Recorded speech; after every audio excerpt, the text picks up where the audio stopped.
You know, it is said that we grow through pain and that life is suffering. Eckhart Tolle often talks about pain as a source of growth. A lot of spiritual teachers talk about pain as the source of growth.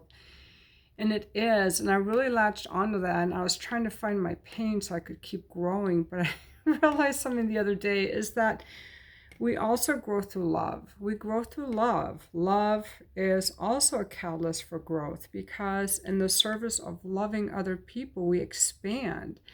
You know, I would say my greatest growth periods really came from my time as a mother, through loving my children, the things I did for them, where I was being selfless in service of them.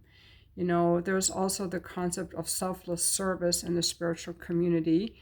We also grow by doing things for our partners, our friends, and I have some friends who are recently in love, and I'm kind of privy to some of their conversations, and I see how each of them is really growing and willing to give up being right and making changes in their life, positive changes for the sake of the relationship, positive changes in themselves for the sake of love so they can show up better. The love has inspired them.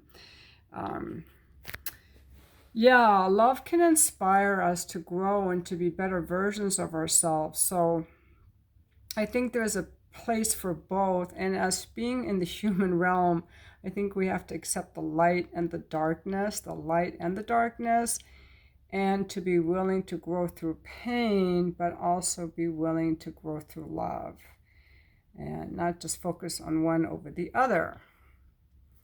So I thought that was pretty wise insight I had. So I just wanted to share it with you guys. Thank you for watching my video.